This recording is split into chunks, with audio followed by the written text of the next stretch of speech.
Good. We'll take a few more questions before we address them. Yes, I think the lady there. Please identify.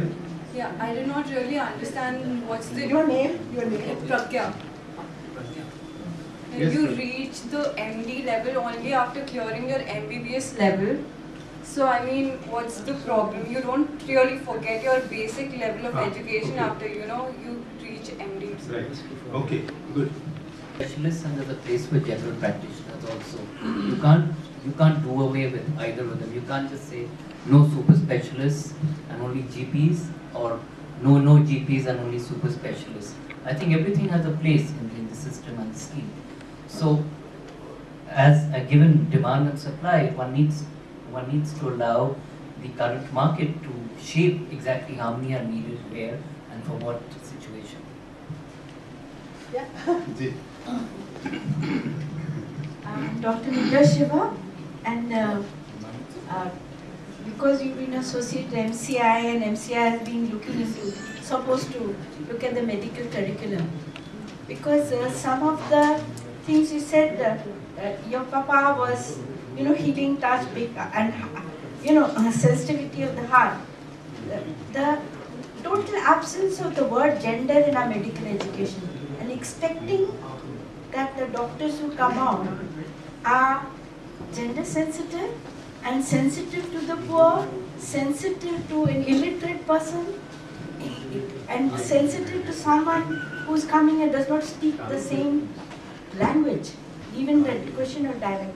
So the issue of nutrition, the issue of rational use of drugs, many of these things, including a healthy approach to the existing systems of medicine, because Philanthropist Nirudi Bui Amla, Kilia Nelly, it's the village people in Tamil Nadu and Maharashtra who had said that they use it for jaundice, and it's been patented for hepatoregenerative property.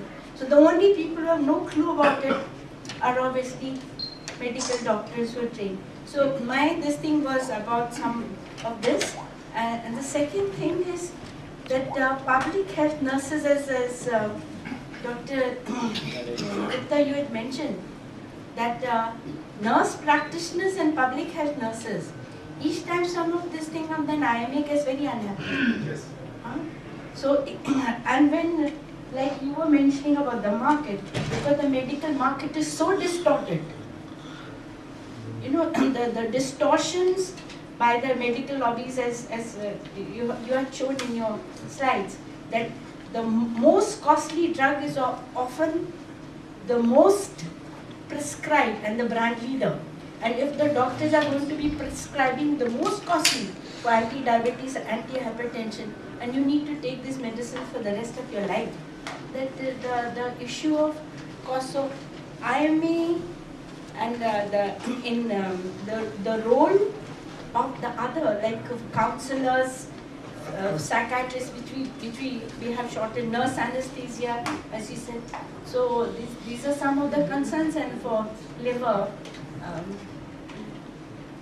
chemicals, pesticides and all, prevention of some of those things which are hepatotoxic, would that also come into your area of concern? Thanks. My name is Pratap Chandani, Green Shakti Foundation.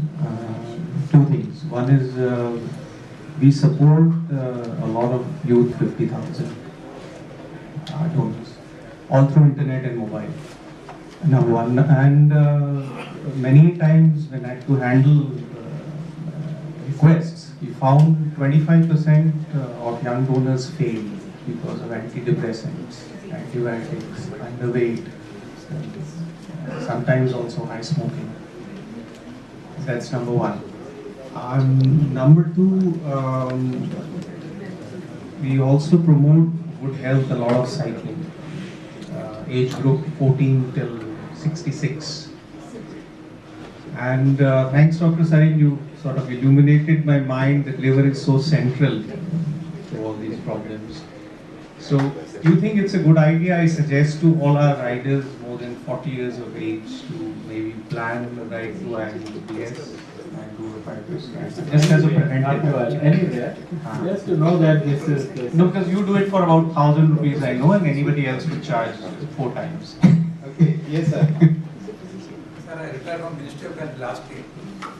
I only make Sir, one please point. give your name for the sake of. My name is Narayan. We know the history of MC for last so many years. You mentioned about 51,000 doctors turn out from these medical colleges. Yes sir. Are you sure all these are regular quality conscious people like trust on the MBBS You are from Ministry of Health, but we'll address that issue. Should we take up these questions, Dr. Sari? The question that came up, the first one, we have a fabric of not NHS but a primary healthcare in this country. We have super specialists. Where do we draw the line? As of today, we have 50,000 MBBS coming out.